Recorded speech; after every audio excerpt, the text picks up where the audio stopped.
The air in the grand conclave of shards was a tapestry of silent anxieties, woven from the suspended motes of crystalline dust that drifted in the light of the captured star at the chamber's heart.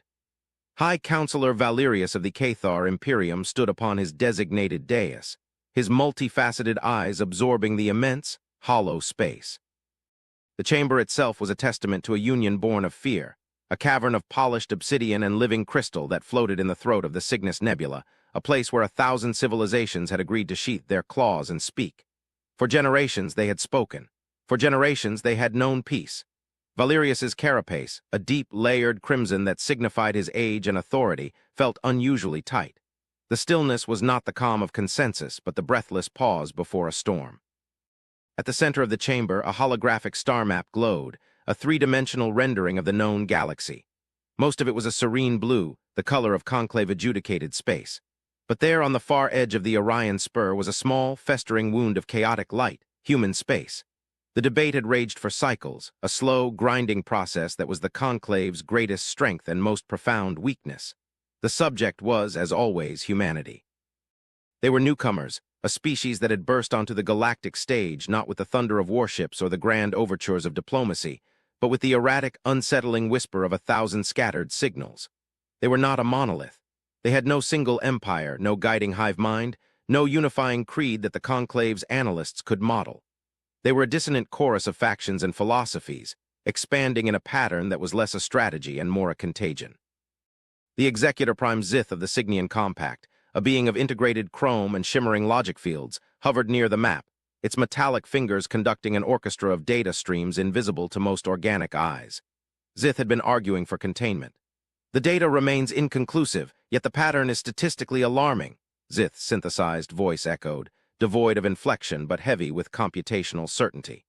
Human expansion follows no predictable resource acquisition model. It is not dictated by stellar density, mineral wealth, or strategic positioning. It is random. It is exploratory. This chaotic proliferation represents a systemic risk to the ordered stability we have maintained for millennia.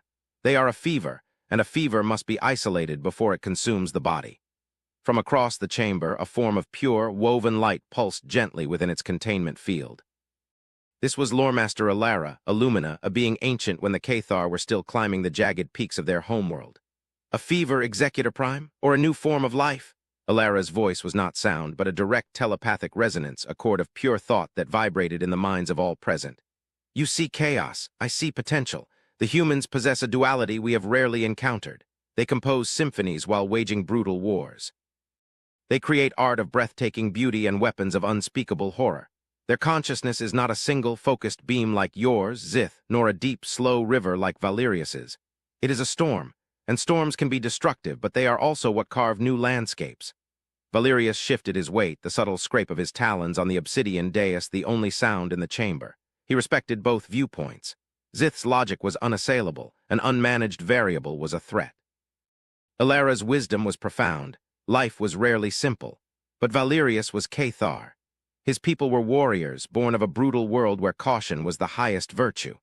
He saw in humanity the reflection of his own species, violent youth, but without the rigid honor codes that had eventually saved them from self-annihilation. He saw their passions, their sentimentality, their inexplicable attachment to concepts like hope and grief, not as strengths, but as volatile fuels for an engine without a governor. They are fragile, Valerius said, his voice a low rumble like stones grinding in the deep earth. Their bodies are soft, their lifespans a flicker. We have monitored their internal communications.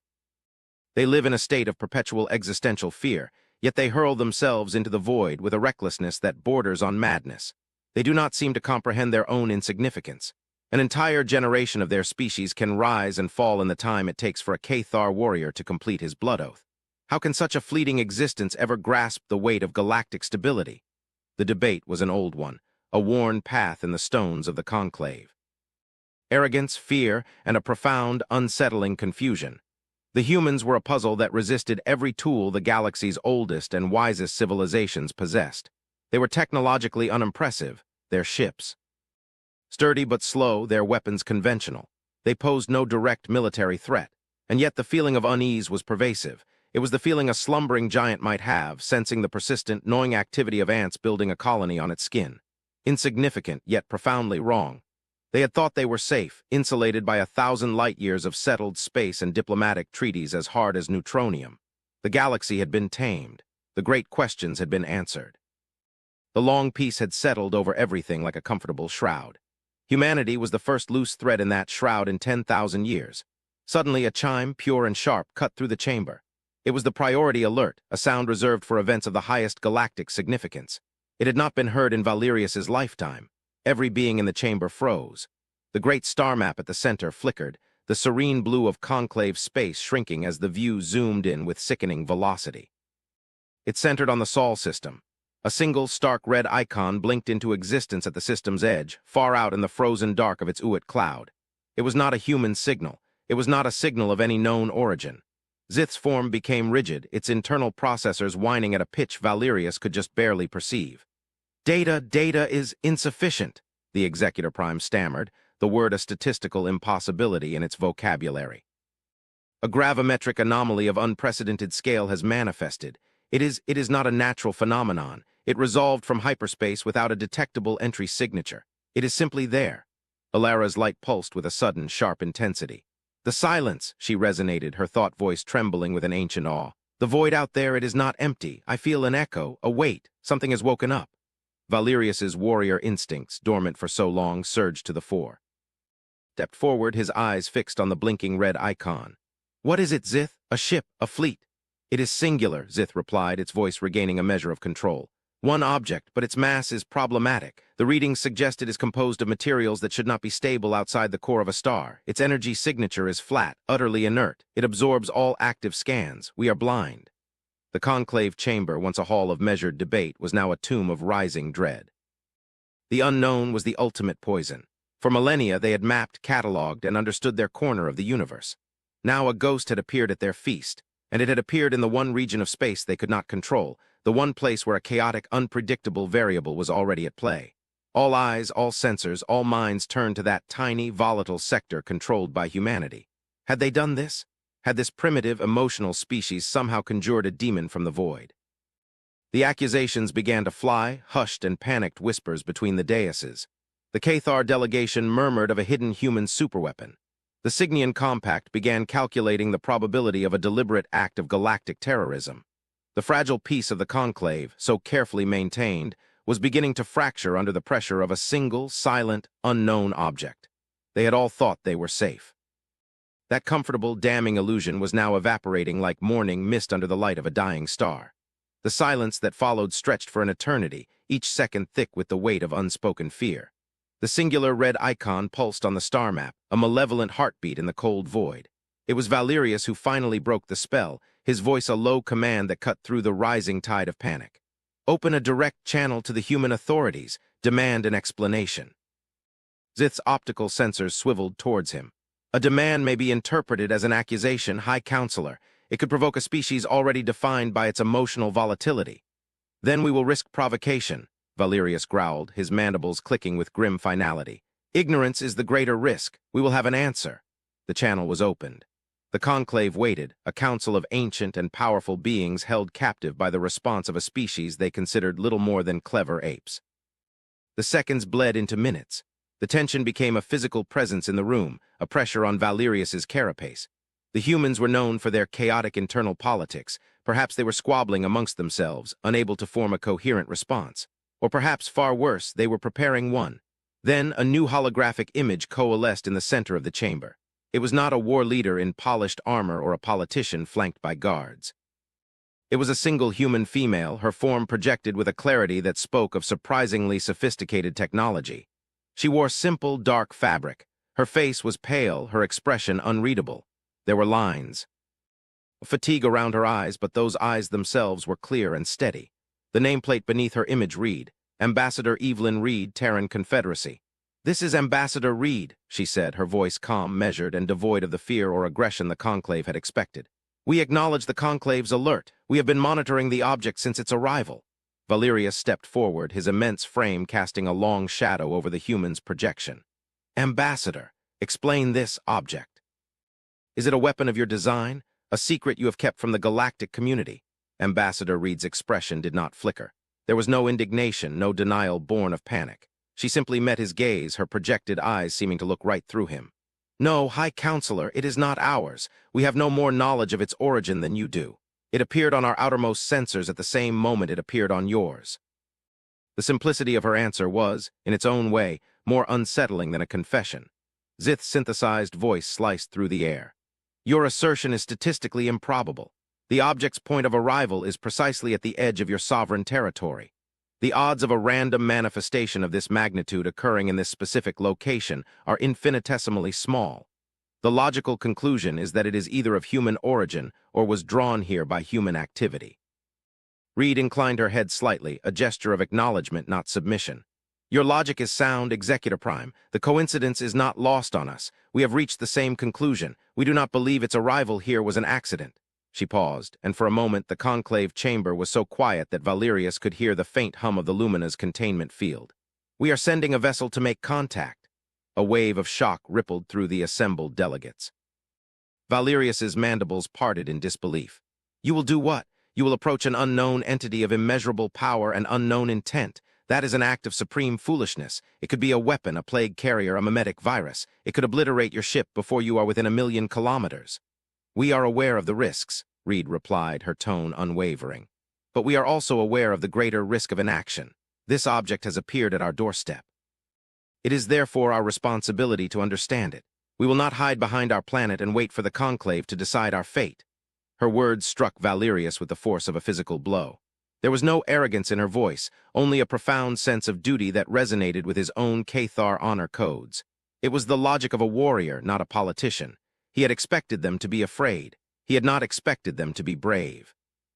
Loremaster Alara's light softened, pulsing with a gentle curiosity. "What do you hope to achieve, Ambassador? What form will this contact take?" "We will begin with a message of peace," Reed said. "A greeting. We will transmit a sequence based on universal constants, the value of pi, the hydrogen line, a representation of our form and our star system's location. It is the standard first contact protocol we have always prepared for." Zith let out a short burst of static that was the synthetic equivalent of a scoff. "Primitive. You assume a being capable of constructing such an object would communicate with mathematical nursery rhymes. Its intelligence may be as far beyond yours as yours is beyond that of single-celled organisms. Your greeting will be meaningless noise." "Perhaps," Ambassador Reed conceded, her calm unshakable. "But it is an honest signal. It is a declaration of who we are, a species that seeks to understand, that values mathematics and the patterns of the universe. If it is meaningless to them, we will have learned something. If they destroy us for it, you will have learned something. In either case, knowledge is gained." The conclave was silent again, but this time it was a silence of grudging respect. The sheer, audacious logic of the human position was disarming. They were willing to sacrifice themselves on the altar of knowledge, to be the first test case against a potential cosmic horror. They were not waiting for the great powers of the galaxy to save them. They were facing the darkness themselves. Valerius looked at the serene face of the human ambassador and felt a profound internal conflict. His every instinct screamed that this was a mistake, a reckless gamble. But another part of him, the old warrior that respected courage above all else, could not help but admire the stark simplicity of their decision. They were afraid, he knew they had to be, but they were moving forward anyway. He looked back at the blinking red icon on the map, then at the image of the woman. The galaxy was holding its breath, and the fate of everything might rest on a simple, honest signal sent by a fragile, fleeting species into the greatest darkness any of them had ever known. He gave a slow, deliberate nod.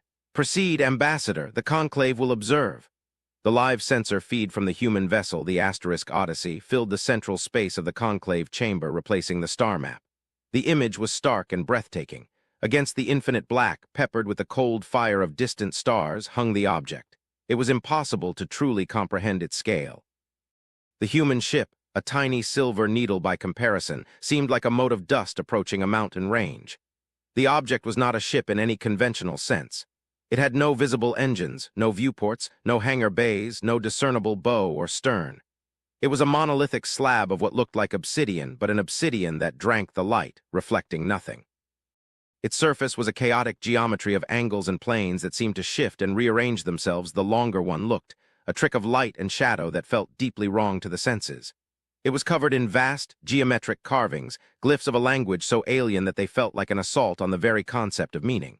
It was ancient, so ancient that it seemed to predate the stars themselves. It was a weapon, Valerius knew it in his bones. A weapon built for a war of gods. He could feel the latent power radiating from it, a pressure on his very being, a silent promise of annihilation. This was no mere ship. It was a tomb, a monument, a final, unshakable word. The Cathar in him, the part of his soul forged in battle, whispered a single word, dreadnought asterisk. Inside the conclave, the air was thick with a collective held breath. Zith's logic fields flickered erratically, a sign of extreme processing load as it tried and failed to build a coherent model of the thing. Ilara's light had dimmed to a deep, contemplative indigo, her telepathic presence a low hum of awe and trepidation. All the petty squabbles, the political maneuvering, the centuries of carefully constructed galactic order seemed like the games of children in the face of this silent, absolute presence. On the feed, the tiny asterisk Odyssey crept closer. There was no communication from Ambassador Reed. The humans were proceeding with a quiet, focused professionalism that was both admirable and deeply unnerving. The conclave watched as the human ship began its broadcast. It was exactly as Reed had described. A sequence of prime numbers, a representation of the fine structure constant, a pulsating tone matching the spin-flip transition of a hydrogen atom. It was a message of pure science, a greeting written in the universal language of physics. It was a fragile, hopeful whisper sent screaming into the face of a titan. For long, agonizing moments, nothing happened. The dreadnought remained inert, a black hole in the shape of a blade. Valerius felt a knot of something like disappointment tighten in his chest. So this was it. The humans would be ignored, their brave, foolish gesture swallowed by the indifference of the void. Zith began to transmit a data packet to the conclave, no doubt a statistical analysis of the failure. And then it happened. A single, hairline fracture of light appeared on the surface of the dreadnought. It was a deep, impossible blue, the color of a lightning strike in a methane sea. The light spread, racing across the hull, connecting the alien glyphs in a vast, incomprehensible circuit board of energy.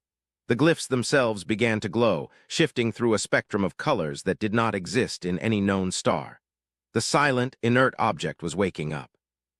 A low, resonant hum flooded the conclave's audio sensors, a sound that was not quite a sound, more a vibration in the fabric of spacetime itself. It was a bass note that vibrated in Valerius's very bones, a chord of immense ancient power. The conclave delegates recoiled. Some let out cries of alarm. Zith's synthesized voice crackled with static. Energy spike detected, unprecedented magnitude. It is responding.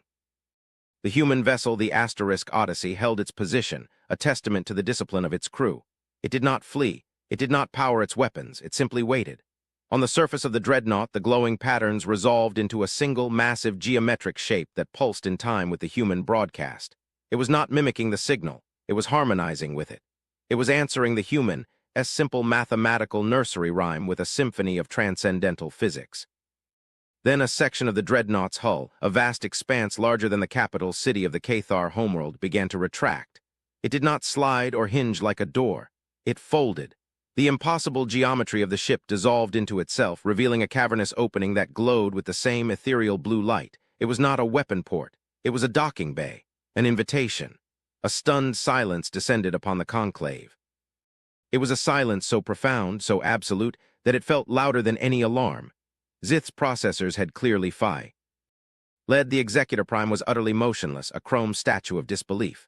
Ilara's light flared brilliantly, a supernova of pure shock and wonder. Valerius could not breathe. He could not think. His mind, honed by centuries of diplomacy and strategy, was a complete blank. He could only watch as the tiny human ship, the Asterisk Odyssey, altered its course and began to move slowly and deliberately into the waiting, glowing maw of the ancient warship. It was impossible. It was a complete and utter violation of every known law of galactic interaction. First contact was a delicate, dangerous dance of threat assessment, technological comparison, and cautious communication. It was not supposed to be this.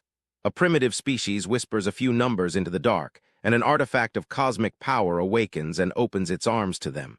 It made no sense. There was no precedent. All their assumptions about humanity, about the universe, had been shattered in a single moment. Finally, Ambassador Reed's image reappeared. Her face was as calm as ever, but Valerius could see a new light in her eyes, a glimmer of profound, soul-shaking revelation. "Conclave," she said, her voice steady despite the monumental event unfolding behind her. "The vessel is responding to our transmission. We believe it is inviting us aboard. We are accepting the invitation." "Ambassador, you cannot." A delegate from the reptilian Zoldine ascendancy hissed. "It is a trap. It will consume you." Reed's gaze shifted to the Zoldan. "We do not believe so. The energy patterns, the resonance, it is not hostile, it is complex. It feels like a key fitting into a lock." She turned her attention back to the conclave as a whole. "We have been analyzing the vessel's response. It is not merely a reply to our mathematics. It is a modification, an elaboration. It took our simple sequence and extrapolated it into a proof for a unified field theory that our best minds have sought for centuries. It is not just listening, it is teaching." Valerius stared at her, his mind reeling. A weapon that taught physics, a warship that offered enlightenment. The duality was so fundamentally human. "Why?" Valerius asked, the word a hoarse croak. "Why you? Of all the species in this galaxy, many older, wiser, more advanced. Why does this ancient power respond to humanity?" Ambassador Reed was silent for a long moment, and her gaze seemed to turn inward. When she spoke again, her voice was softer, filled with a sense of dawning, terrifying understanding. "We have a theory, High Counselor. We have been cross-referencing the vessel's glyphs with our oldest, most fragmented data archives, our myths, our forgotten religions, our deepest cultural bedrock. We are finding patterns, echoes. Faint, distorted references to a silent king, a guardian at the edge of night, a war in heaven. We always dismissed them as the primitive superstitions of our ancestors. We thought they were metaphors for our own internal struggles." She took a slow breath. "We were wrong. They were not metaphors. They were memories, a genetic echo, a cultural ghost passed down through 1,000 generations, so old we forgot it was real. We do not know who built this ship, but our ancestors, they did. They knew them. We are not its creators, but we may be its inheritors." The full weight of her words crashed down upon the conclave. The humans were not just newcomers. They were returned. Their apparent primitivism, their chaotic expansion, it was not the sign of a young race. It was the sign of a race recovering from a fall, a species that had lost its own history, retaining only the faintest, most mythologized fragments of a past so grand it was now incomprehensible. The ancient warship had not been waiting for just any intelligence to greet it. It had been waiting for the descendants of those who knew its name. And now, they had come home.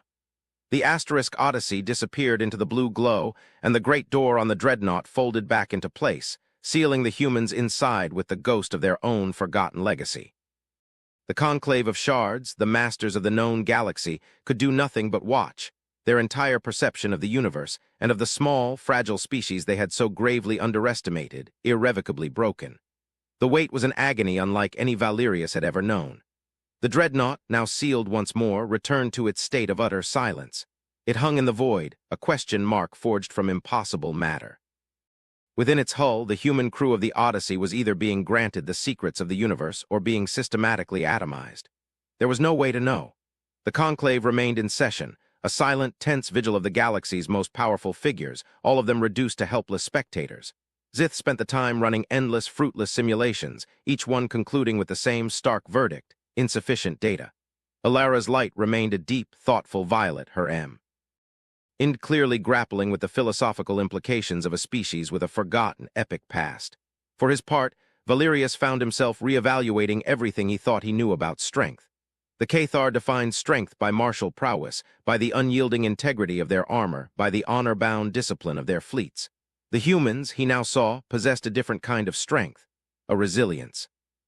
The ability to fall so far, to lose so much that they forgot they had ever been great, and then to climb back up from the mud of their world, rediscover fire and mathematics and the stars, and finally to send a ship to knock on the door of their own lost history.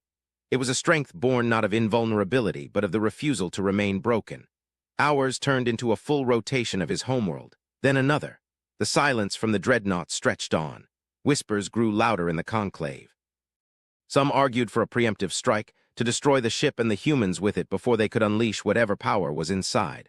Others argued for retreat, to pull back and fortify their borders against this new, incomprehensible factor.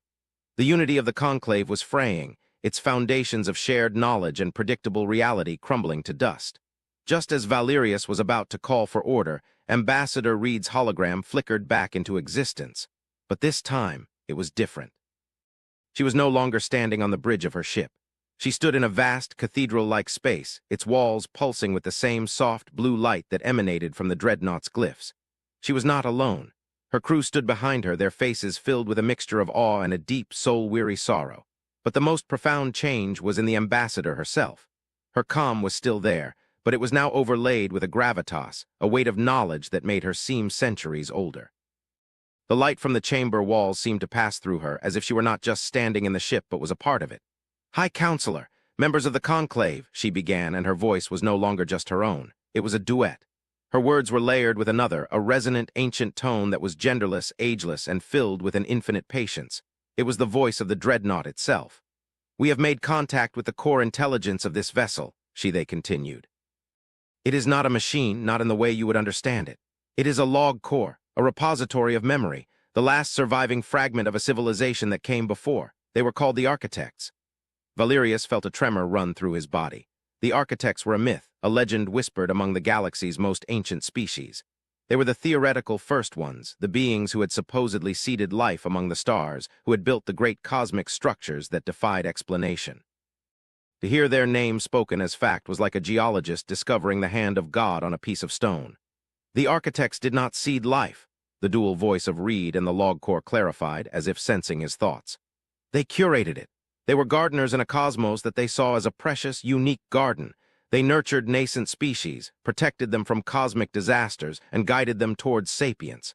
They were the silent shepherds of this galaxy for millions of years. Ilara's light pulsed with a question. What happened to them? Where did they go?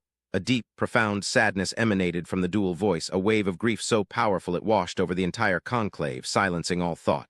They did not go anywhere. They were unmade. There was a war, not a war for territory or resources or ideology. It was a war against an antithesis, a war against a concept. The voice paused, and the blue light in the chamber behind Reed dimmed. It comes from outside. From the great empty void between galaxies. It has no name, for names are information, and it is the enemy of information. It does not conquer, it erases. It does not kill, it nullifies. The architects called it the consuming silence. It is a wave of ontological decay, a force of pure entropy that unravels the laws of physics, that unwrites existence itself. Where it passes, there is not ruin, not death, not even empty space. There is simply nothing, a hole in what is. A cold dread, colder than the vacuum of space, settled over the conclave. Zith's logical mind could not grasp it. A force that violates causality and conservation of energy is a physical impossibility. "You are correct," the voice replied. "It is not a product of this universe. It is a contagion from another, one with different or perhaps no rules. The architects built this vessel, and thousands like it, not as warships but as sentinels. They were not designed to fight the silence, nothing can. They were designed to preserve what came before it. Each sentinel is a library, a seed bank, a record of a galaxy teeming with life. And they were designed to do one other thing, to identify a successor." The image focused on Reed's face, her human eyes looking out at them, filled with the sorrow of an ancient intelligence. The architects knew they would lose, but they were gardeners, and a good gardener always saves the seeds for the next season. They studied every species they nurtured, looking for a specific quality, a unique form of consciousness that might be able to perceive the silence, to comprehend its nature in a way they themselves could not. They found it in our distant ancestors. They found it in humanity. Valerius stared, uncomprehending. "What quality? What is it that the Cathar or the Lumina or the Signians lack?" "Duality," the voice stated simply. "Your species in all their wonder are monoliths of consciousness. The Cathar are order. The Signians are logic. The Lumina are harmony. You perceive reality through a single, powerful lens. But the early humans, their minds were a storm of contradictions. They were logical and irrational, creative and destructive, empathetic and cruel. They could hold two completely opposing ideas in their minds at the same time and believe both. The architects theorized that this cognitive dissonance, this unique ability to embrace paradox, was the only mental framework that could withstand the ontological erosion of the silence. A mind that is already a contradiction cannot be easily nullified by a force that thrives on singular, ordered reality. The pieces fell into place with the terrible finality of a tomb door slamming shut. Humanity's chaos, their unpredictability, the very qualities the conclave feared, were the ones that had marked them as the galaxy's inheritors. They were not a fever, they were the cure, a desperate, long-shot cure for a disease the galaxy did not even know it had. "The architects accelerated our evolution," Reed's own voice said, now clear and distinct, filled with a newfound pain. "They guided us, nurtured us. They were preparing to pass the torch, but they ran out of time." The silence came sooner than they expected. In a final, desperate act, they scattered our ancestors across the galaxy, wiping their memories to protect them, to give them a chance to grow again from scratch.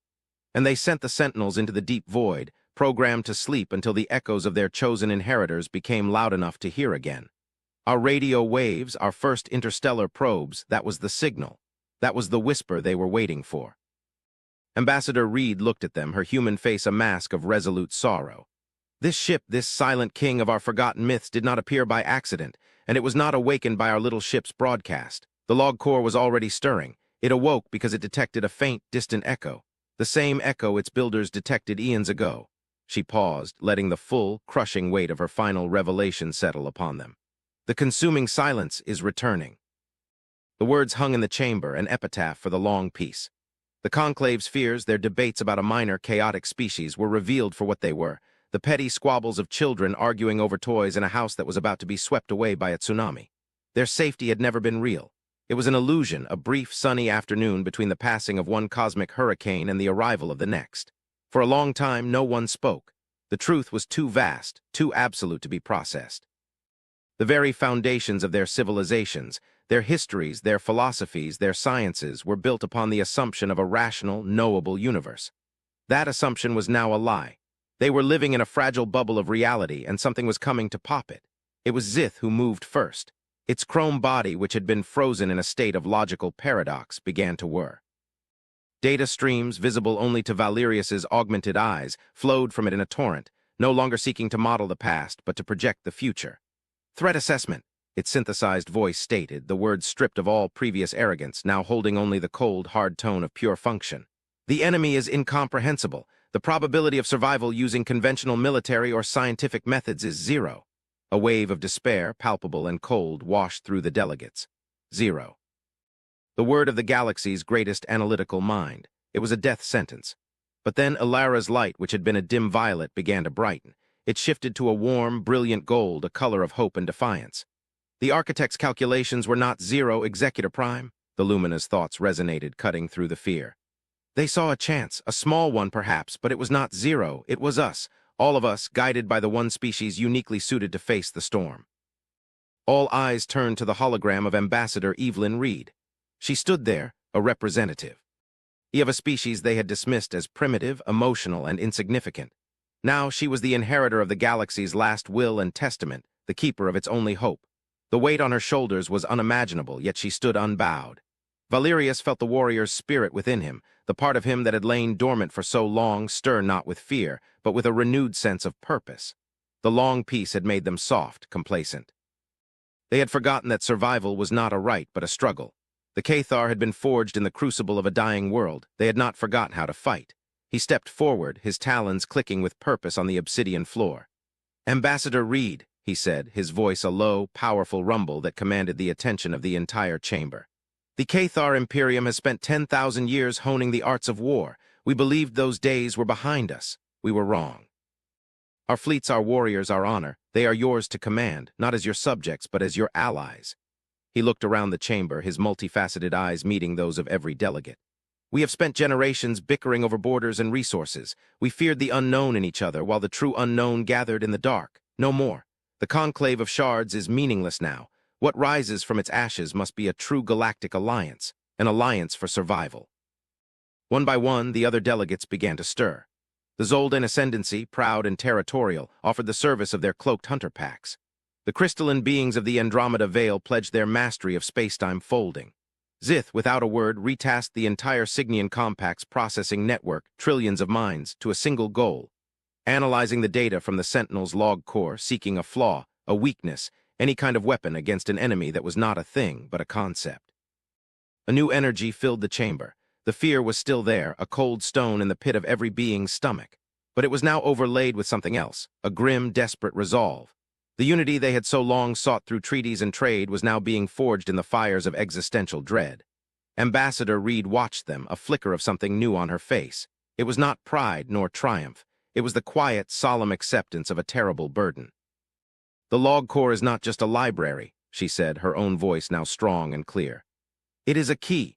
It can interface our minds, our technologies with the Sentinel systems. It can show us what the architects learned. It can teach us how to see the silence, if not how to fight it. But we must do it together. Your logic, your wisdom, your strength combined with our perspective. That is the weapon the architects envisioned." She looked directly at Valerius, her human eyes meeting his, a bridge of understanding forming across a gulf of biology and culture that an hour ago had seemed impassable.